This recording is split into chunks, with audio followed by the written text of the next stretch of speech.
that's working. I say that every single time, and I'm never fully certain if it's working. So we're gonna cross our fingers. Hey, okay, good. It's working. Good. We're good. It's working. Hey. Alrighty. Ugh, I feel naked. There we go. Oh my god. All my necklaces are literally eating each other. Ooh, there's a massive spider web right now. Just like taking over all of these light bulbs. It is so dope. Wow, sorry. I feel like this is a crash course into my ADHD brain. Hi. How are we all doing today? Yeah, that's good enough. Yeah, that's good enough. So, today, I'm hoping we might be able to bust out the last of the men of the major arcana. Then we can go on and get a move on. Because then once we get all the men out of the way, then we move on to the light and dark of the major arcana, and then we're done with the major arcana, and then we go into the minor arcana, which is the part that I tend to find everybody tends to get the most confused over. So we're gonna try, like I said, to wrap our way through these. If we do, lovely. If we don't, okay. But yeah, we're doing the chariot, we're doing the hermit, we're doing all of that. Let me see. Yeah, that's good enough. That's fine. I can live with that if you can live with that. So, right off the bat, let's start with the chariot. And I forgot my cards this time. So,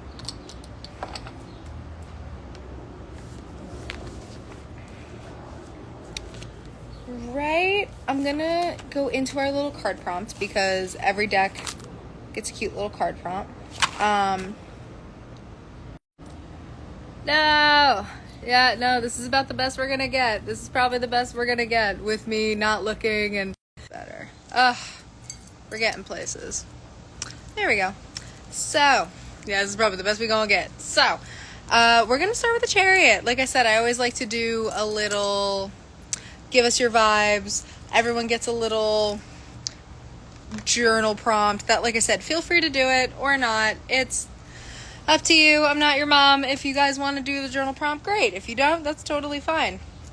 So, right off the bat, the first journal prompt for the chariot is, what does the word ego bring to mind for you? Where has your ego helped you? Where has your ego hurt you?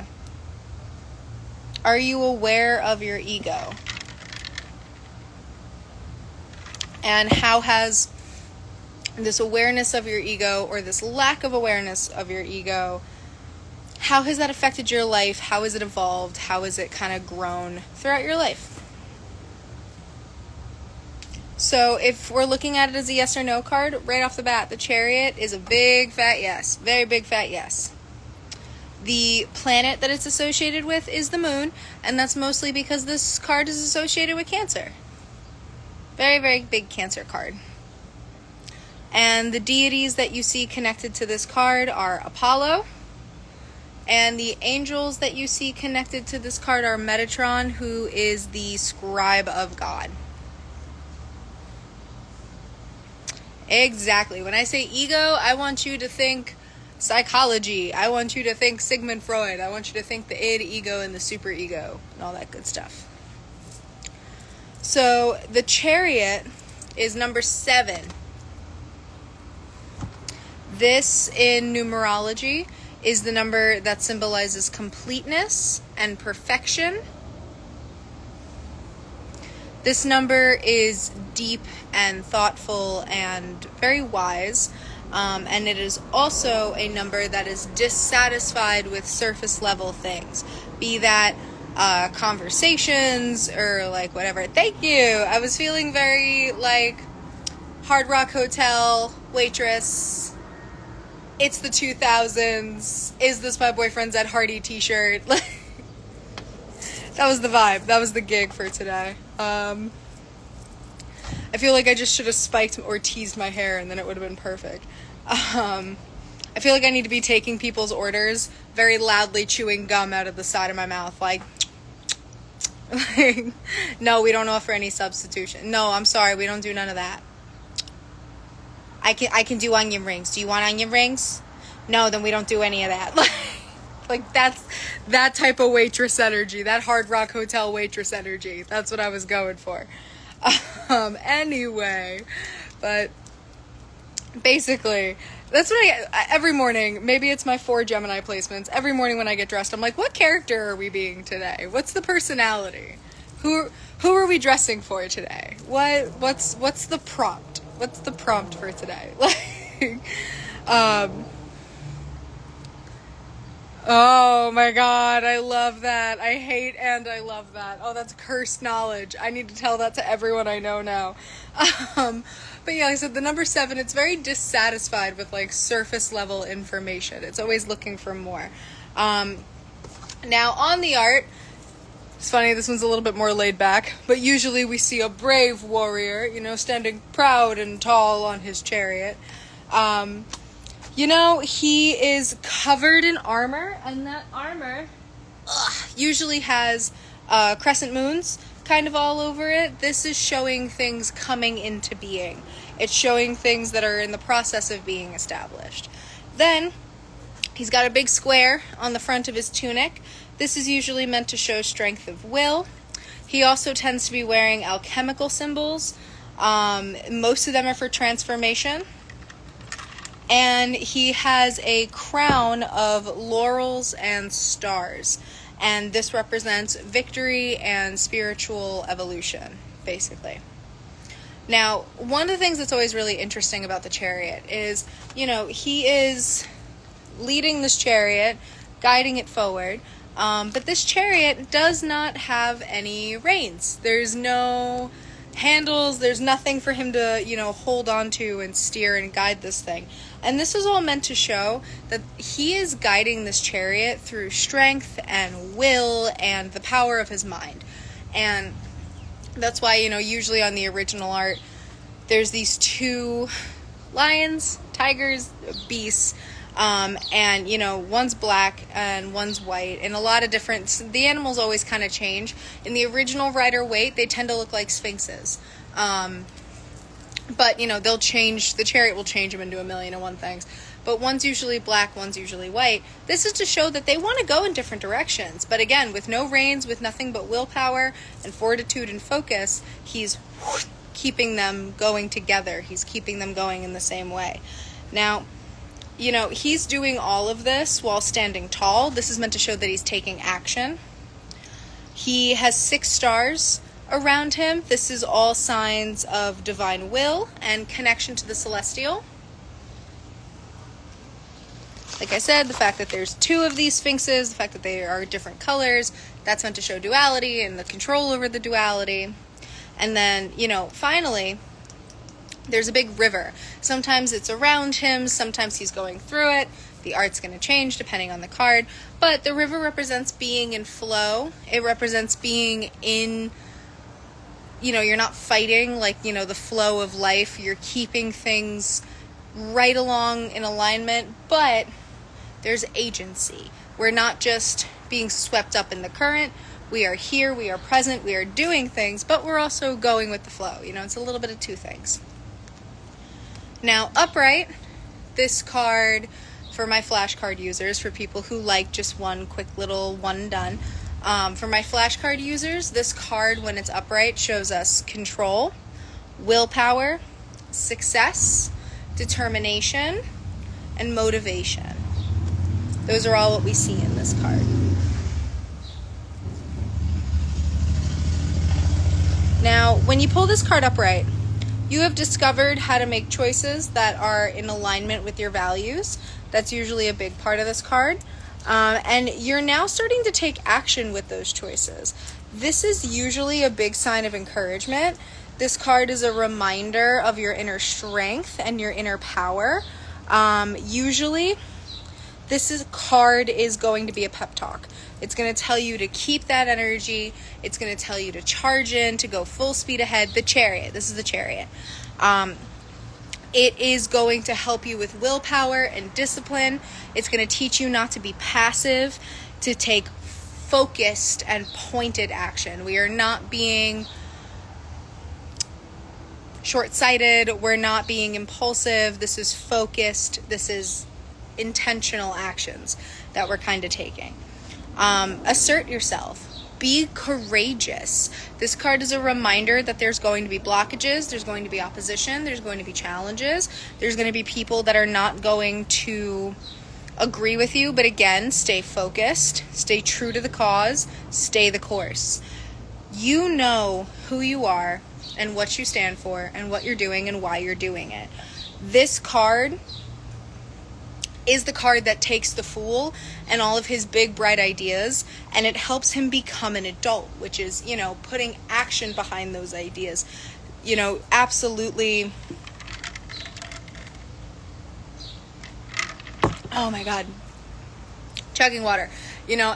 Standing by your ideas, putting power and energy to those ideas, defending those ideas. That's really what we kind of see with this card. Yeah, you could pin the card on you as you go. It's really about really getting out there. It helps you develop a strong identity and a master of self. It teaches you discipline and power and confidence, but it's also helping you move. So usually with this card, again, we're taking a lot of the ideas and visions and dreams that we kind of had in the Fool, and now we're learning how to give that life, how to give that energy. And it's not with, wishing upon a star and crossing our fingers. It's through busting our ass and asserting ourselves and setting boundaries and making sure that we're being respected and we're able to grow into this person unbothered. So really lean into this energy. I'm a very big fan of the Chariot. Now in reverse, for my keyword people: opposition, lack of direction, self-discipline. You need to back up when you get this card. You need to back up because you are banging your head against the damn wall when this card is in reverse. You're trying to bang your head against the wall and it's not going to move, and no amount of giving yourself a concussion is going to make the damn thing move. You might be losing motivation. You might be getting burnt out. Ask yourself, where is the lesson? Because if you are trying to make this work and it is not working, there is a lesson somewhere. Maybe the lesson is you're not supposed to be doing it. Maybe the lesson is you're supposed to be doing it, but doing it better. Take important note of what this lesson is going to look like for you. It might be to double down and focus. It might be to acknowledge when a lost cause is a lost cause. It might be to go give it a second, come tackle this on a later day. It might be that this just ain't meant for you, and that's okay. So pause, stop beating your head against the damn wall and getting mad why it ain't working. Stop, take a few steps back, try to look at it, try to see why it isn't working or where the problem is. Are you letting obstacles get in your way? Don't give up just because it's hard. That's not the point of all this. Again, become more disciplined. Stop focusing on what you can't control. Ask yourself what you can control. When this card's in reverse, it's a little bit of a hard hitter. It's a little bit of a hard lessons card. It's a little bit of the, look, we cannot help what happens to us. We cannot control the random acts of the universe. But you have full say and full responsibility over how you respond to it and what you do with it. Now, it's important to, again, take into limiting factors, things that the universe throws your way. Those are all important. But you are responsible for what you do. You are responsible for how you respond to every single situation. You can't help what happens to you, but you can absolutely help what you do with it. And I think that's really important. And when this card's in reverse, it's important that you ask yourself, how have you responded to the things that have happened to you? There is a time and a place to sit and have your feelings and get it all out and be a victim, and that is okay.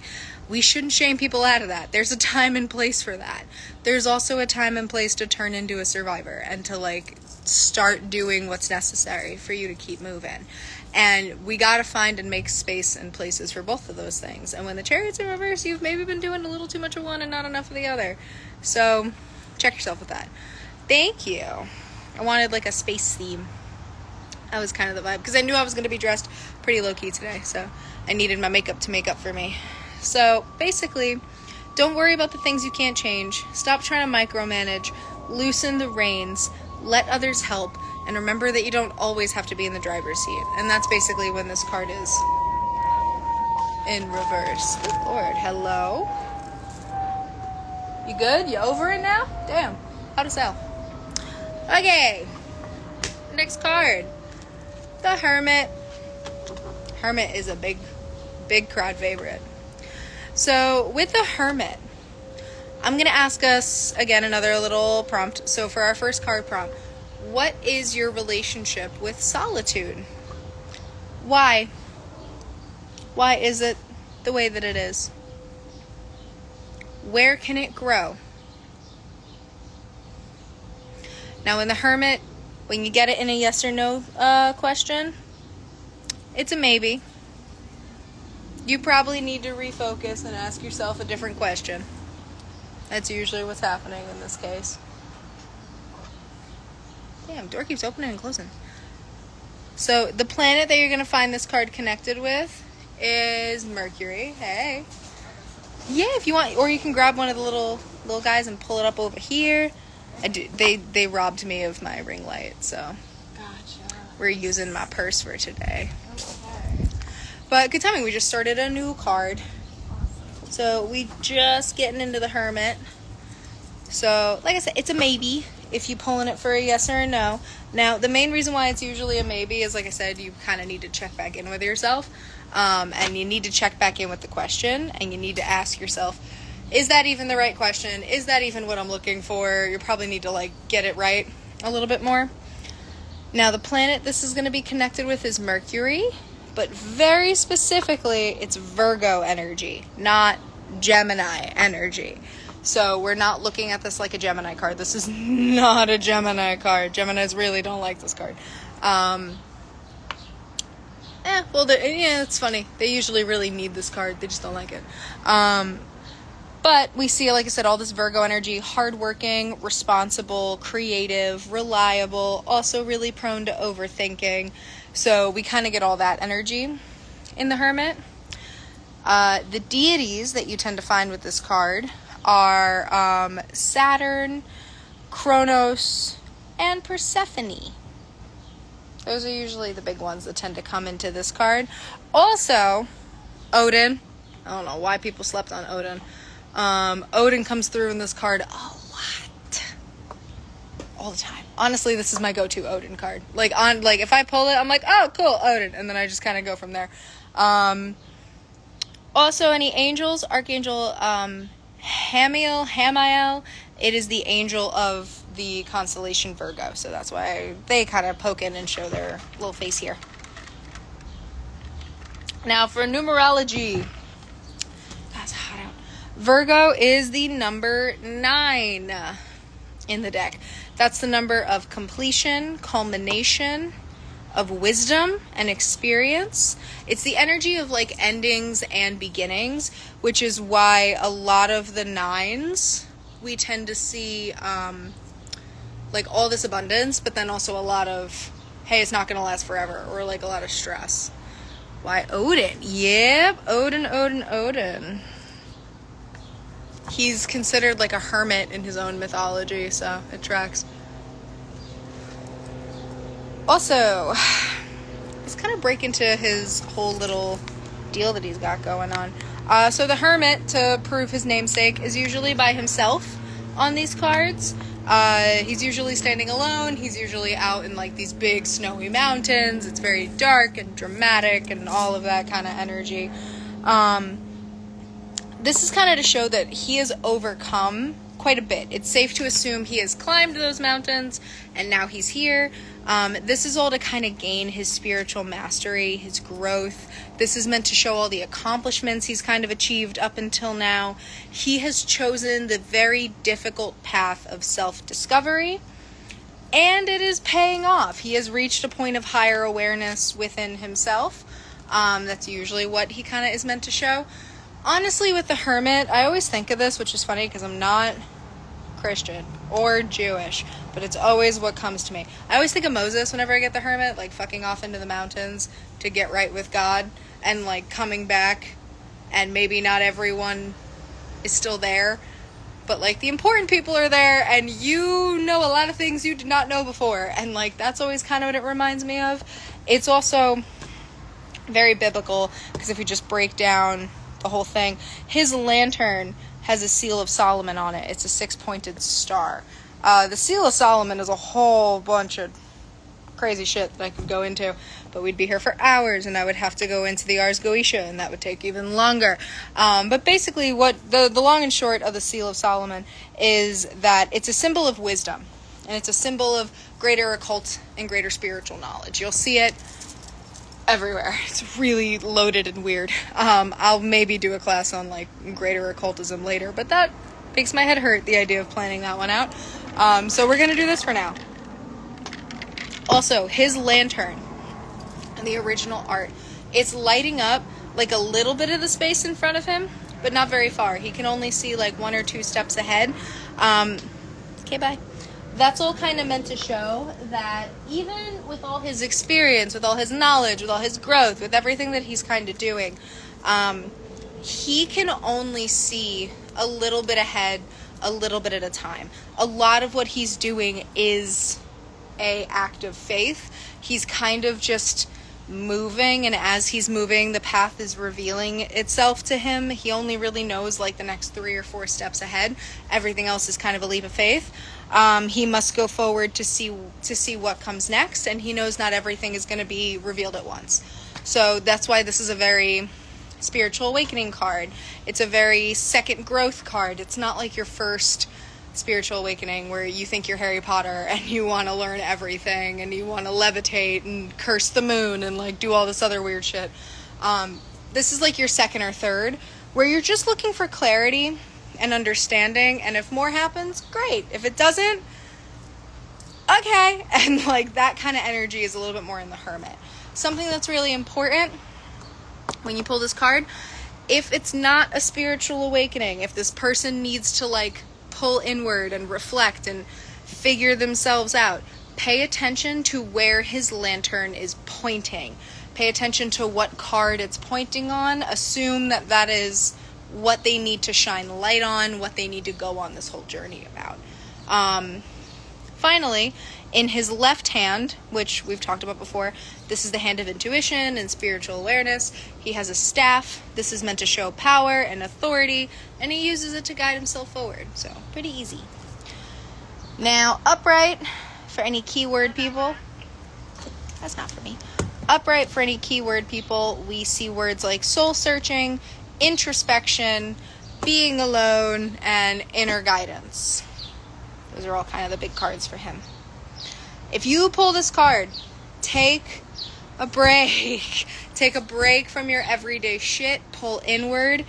This is where the answers you're looking for are, not out here. If you're wondering where you're going, what you're doing, if you feel lost, if you feel adrift, look for the Hermit card in your deck. Shuffle through, find the Hermit card, and then look at what he's shining a lantern on. That's probably what you need to check out to start feeling a little bit less adrift. His feet, so where is he going? Where's the lantern pointing? Yep, usually his feet and the lantern are going in the same direction. I don't think I've ever seen one where they're opposite. So yeah, pay attention to where he's going. What is he walking towards? What is he trying to understand? Like, who's this? Cool, this is the Hangman. If it was like this, right? His lantern is on the Hanged Man here. I need to go inward and figure out my relationship with control and figure out my ability or my inability to let go. Am I detached? Am I too detached? Do I not know how to detach? Like, that's probably the whole thing I need to go on. That's probably the whole fuck off into the mountains and get my head straight thing that I need to focus on. So pay attention to all of those things. Stop looking at distractions. Stop looking at external motivators. Very much look inward. Pull inward. The thing with the Hermit is he tends to teach us, and I've said this before, nobody's lazy. You're not doing something because you're lazy. I firmly don't believe that. You're not doing something because you don't see the value in it. And that's okay. But, like, check in on that. Like, for example, when I was in high school, I used to be so bad at taking my makeup off. I would get in the shower, I would wash my face, and not all my makeup would come off because this shit stays on. And I would use, like, I'd scrub my face and I would still walk out with makeup on my face. And it would piss me off because I would need to wash my face like 8 times. I would need to, like, scrub my face raw if I wanted it to come off. And I didn't want to do all that. And I was like, I'm washing my face. It's not like I'm dirty.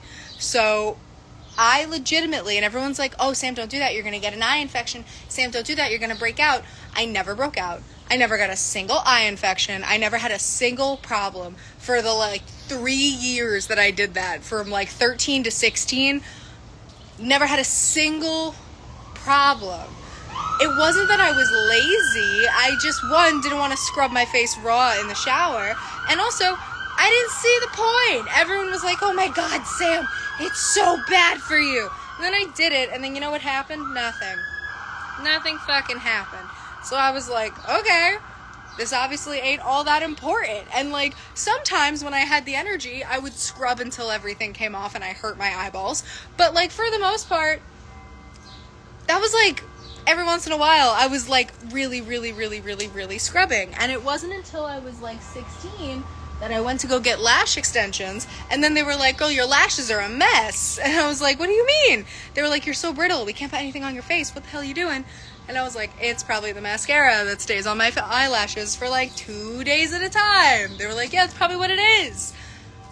Dumb. I wasn't lazy. I was a teenager. And, like, again, there were no consequences. If I felt dirty, if I felt unhygienic, if anything happened that had been gross or, like, weird, I would have fucking stopped.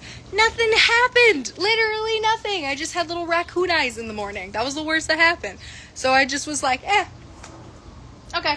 It wasn't until there was an actual consequence. So with the hermit, check in. If you feel like you don't want to do something, you're not being lazy. There just might be a reason why you don't think it's important. There just might be a reason why you don't think it's worth your time, and that's okay.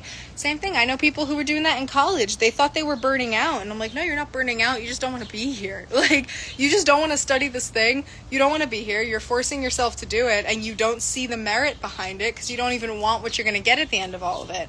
You're not lazy. You just don't want the fucking thing. So of course you can't motivate yourself. And with the hermit, if you feel like you can't motivate yourself, if you feel like you're not understanding, pull inward. Ask yourself why. Ask yourself, is this just straight up not important? Do I not see the value? Where's my issue here? Like I said, literally, take a journey of self-discovery, retreat, contemplate your motivations, your values, your principles. Make sure everything is in line. This is the type of thing you do alone or with your inner circle. I'm talking your really, really, really close, basically family inner circle. This is not something that you, like, let everybody in on. Find your light. Let the hermit guide you to start making your own unique path. You're usually approaching, like I said, a pretty heavy spiritual turning point. You might be considering a new direction, or a spiritual awakening is approaching. Look at your life with a deeper, more spiritual understanding, and watch the way things change, watch the way things grow. A desire to turn away from usually consumerism. This is very much like the card of Saturn returns. This is literally the, like, money's not real, I want to go into the woods and live off grid. And, like, honestly, if you can, fucking go for it. Like, it's not a bad idea to do when you get this energy, when you feel this compulsion. So in reverse, the big ones you're going to find: isolation, loneliness, withdrawal,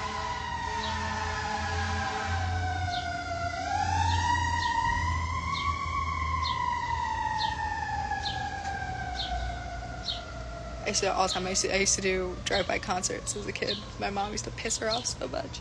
Neighborhood kids introduced me to it. Now I just mouth along. Kid, it was full, like, doing the siren noise was so bad. That poor woman, she's so lucky she only had one of me. Like I said, withdrawal, not enough time for the self. Burn out. You are overworking yourself.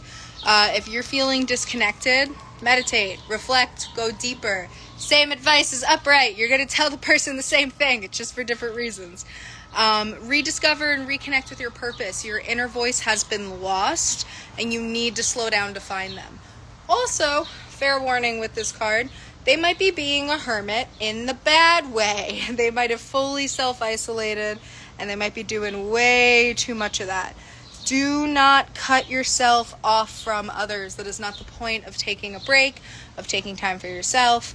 If you find yourself isolating, you have to do this weird combo of respect your need for space, let your loved ones support you when it's appropriate, but also, again, let them pull you out when it's been too long. Also, with this card, do not stay with someone, be that romantic or platonic, out of a fear of being alone. If you find a lot of money cards, do not stay at your job out of a fear of going broke. It's a buyer's market right now. Everyone's trying to hire. It's a buyer's market. Like, it's okay. And when it comes to staying out of fear of being alone, if you have a fear of being alone, you probably need to be alone.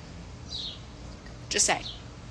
If someone pulls you aside and talks to you about losing your partner, like a breakup, nobody's dying. Yeah, heartbreak. Oh my God, my life would be permanently altered. I wouldn't want the life that would be. That sounds like not what I want. That doesn't sound like my plan. That sounds awful. Oh my God, I don't want that to happen. I'm going to do everything in my power to not make that happen. All of those are appropriate and okay. If you straight up are like, I can't be alone, I don't know what I do. Whoa, I need you to go be alone, like, right now. I need you to go take, like, a weekend break from your partner, like, right now. Or whoever you had that feeling about. I need you to go take some time for yourself, like, right now. You have to be able to be alone. You have to. Because shit happens, y'all. Like, you have to be able to do it. That doesn't mean we have to sign up for it. That doesn't mean we want it. That doesn't even mean we welcome it. But you gotta be able to do it. You cannot let yourself stay with people or a person or in a place because you have a fear of what the other side looks like. You might be alone. No one's ever alone. Bullshit. Sometimes we are. Sometimes we really just us and our spirit team out in the world. And sometimes that's what happens. It does not need to stay that way. Again, we cannot control what happens. We can only control how we respond. You might make certain decisions that might leave you alone for a little bit. You might have to have cut out a bunch of people and go through a lot of change. It's up to you if it stays that way. That's on you if it stays that way. I had to cut out an entire friend group, like at least 2 dozen people, and it was really hard. And I was very alone for a hot minute. And then after a while, I realized, like, at first I was alone because I wasn't doing anything and I was shut in and, like, I was sad. Then I realized I was alone because I literally wasn't putting myself out there and trying to talk to people, and that's awkward and nobody wants to do that, but nobody also wants to be fucking alone. So, like, pick the awkward thing and just do it. So definitely with this card, do not let that make your decision. You will find new people. You will find a new person. You will find a new whatever. Again, statistically, let's just break it down to math. Statistically, that's gonna happen unless you do things to make sure that it doesn't. So, like, you're gonna be fine. Don't let that be how you make your decisions. The Hanged Man. Is this the last one for the men? This is the last one for the men. Wow. Card prompt for the Hanged Man. How do you challenge your perspective? Consider a time when your beliefs changed. If you can't think of a time, oh my God. Let that be right now. Please go fix that right now. Good Lord.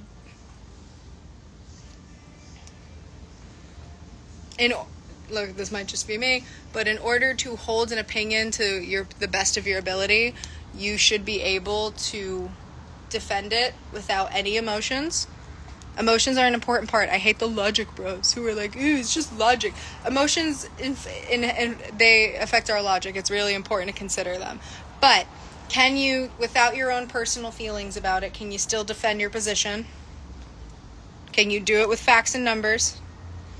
Can you also do it with your feelings? And also, if asked in a debate, could you explain the other side? If you can't do that, you are not holding that opinion to the best of your ability. And upon doing that, you might realize you don't need that opinion anymore. And if you do, you are going to end up all the more cemented in it. Don't be afraid of challenging your opinions. If they're actually worth holding on to, that won't make you lose it, right? So you shouldn't be afraid of it. And if it's not worth holding on to, why the fuck do you want it? Put down. So with the Hangman, it's going to ask you to question those things. So with this card, it is a maybe if you're using it as a yes or no, which is super annoying. It is a maybe, and it is a sit tight, give it a little bit longer. Let the situation figure itself out. The planet that it is associated with is Neptune. Neptune deals with intuition, spirituality, compassion, dreams, and delusions. Both of those things. We love a Pisces. The deities that we find connected with this are Osiris, Poseidon, and Dionysus. And the angels is Uriel, who's the angel of prophecy. So for the symbolism for the Hangman, the Hangman is number 12. 12 emphasizes oneself. It is feelings and connections. 1 is all about independence and initiation and new beginnings. And 2 is all about sensitivity and subconscious and spirituality and patience. So we tend to find with him, he is upside down. This is meant to show that he sees the world from a different perspective. He is calm about it to show that this is his decision. He's choosing to hang upside down. Fun fact, you also get Odin in this card too sometimes. Anyone who knows the myth about how he got his hands on the runes will know why. He is calm, like I said, this is his choice. He has a big halo around his head. This is meant to show insight, awareness, and enlightenment. His fancy little red pants show his passion, and this connects him to his physical body. Red like blood, not to sound like an emo kid, but red like blood connects us all to that. His blue vest shows his knowledge and his intuition. And he sits in ultimate surrender. Usually his arms are behind him, or they're just kind of free hanging right above him. He's in ultimate surrender. His sacrifice, his discomfort, him being in this position is all for greater good, is all for greater knowledge, and he's going to come out of this with a deeper understanding of himself and the universe, which is why he's just kind of going with it. So you can see this is a really important card. I pull this a lot when people are going through their Saturn return or their tower moments. This is usually when they're told they just kind of need to go with it and like trust the universe and trust that it's got them. Now, keywords, we see pause, surrender, letting go, new perspectives. Sometimes we have to put everything on hold before our next step, or the universe is going to do it for you. This card is a reminder that what got you here is not going to get you there, and you need to stop and sit. Release old mental models and patterns that are not going to serve you anymore, that like, honestly, you'd probably never even notice that you're doing them if you don't hit the brakes and like actually take a good look. Do not keep pushing. I have so many people who come in and they tell me that they feel like they're being forced to be put on stop, and I'm like, well, maybe you are. Maybe stop trying to rev the engine. Maybe just, stop and like do what the universe wants you to do, which is rest. Ask how this pause helps or how it's needed. Ask why the universe thought to slow you down. I usually get this card as the universe telling me that if it don't stop, I'm going to get sick. And then I don't stop, and then I get sick. And then I have to stop and listen. So just like listen to the damn advice. A lot of the times new things are coming. Usually this card can suggest they might feel stuck. The challenges that kind of humbled us in the beginning They might make us feel fully defeated and lost, but when we let go, when we just kind of embrace the struggle, when we just kind of go with it, it takes us to a new place, and we get that creation through destruction moment. Like, I'll use, my dad as an experience. I always talk about him. Before I cut him off, I tried so hard. I held tighter and tighter and tighter, and the universe gave me sign after sign after sign after sign to let go. That this was not good for me, this was hurting me, everyone else I loved, and that the best thing to do for everybody would be to hold him accountable, and if he doesn't respond, to let go. And I just kept getting sign after sign, and I would not believe it, because that's my dad, and I didn't want it to stop, so I held on tighter, and I struggled for control. And I knew that at any point, the universe gave me so many soft exits. It gave me so many small opportunities that I could have taken the out and kind of backed away. And me going no contact with him probably would have been a slower, softer, less traumatic experience. But because I kept fighting, the universe came to the approach of, fine, you don't want to understand, you don't want to listen when we speak, we will show you instead.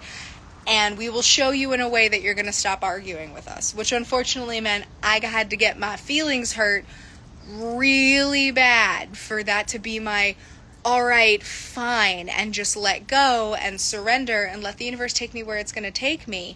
And oh my God, is it so much better. It was really hard for a minute. Because me holding on so tight, think about it again, like I'm in like a river and I'm fighting.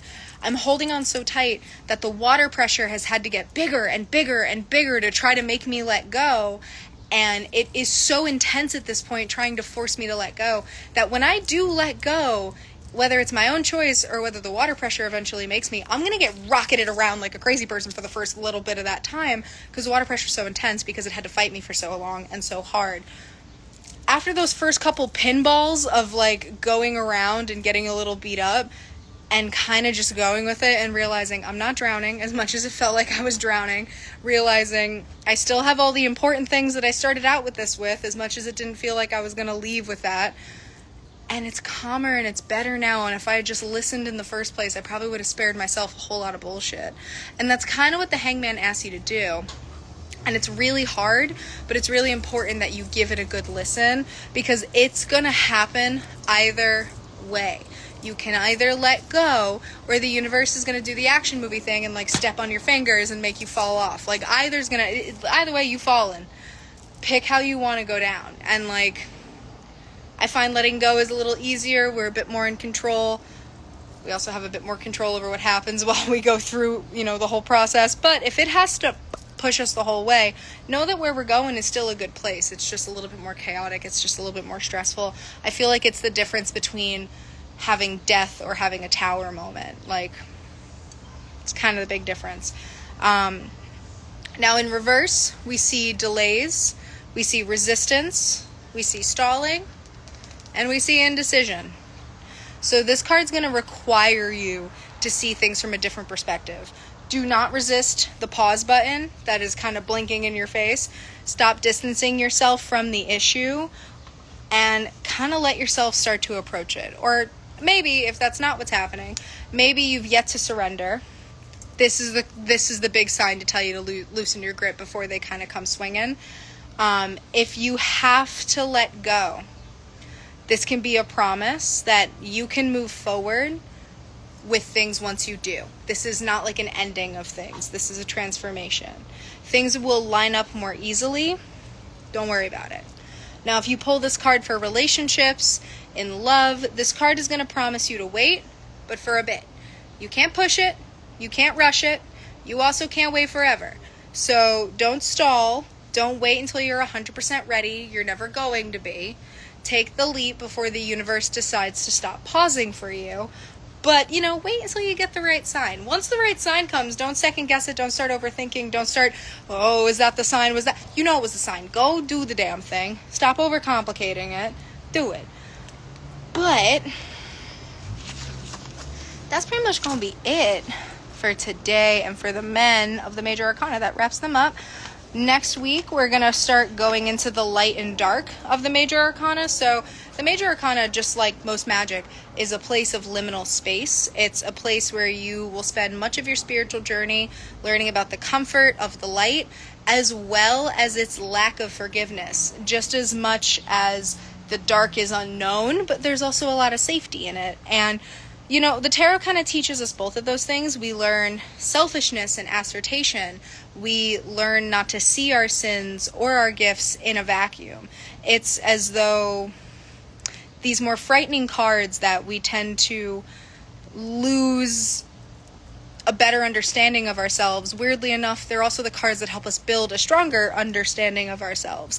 You know, we have the Lovers, which shows us all the joys and pains of a relationship. The Wheel of Fortune shows all the favor and frenzy of fate and time. Death is painful endings and clean slates. Temperance is emotional capacity and burnout. The Devil is selflessness and self-respect. And creation and destruction is in the Tower. And through all these cards, we kind of see our shadow self and our higher self, and we kind of learn how to like integrate those two. So we're going to get into that next Saturday. For now, that's going to be it for today. I will see y'all next Saturday. I can't believe it's already Saturday. So turned around. I will see y'all next Saturday. And we will get into like all the liminal spaces and we'll do all that. And then we start the Minor Arcana after that, which is the one that everybody's always scared of. So I will see y'all next week.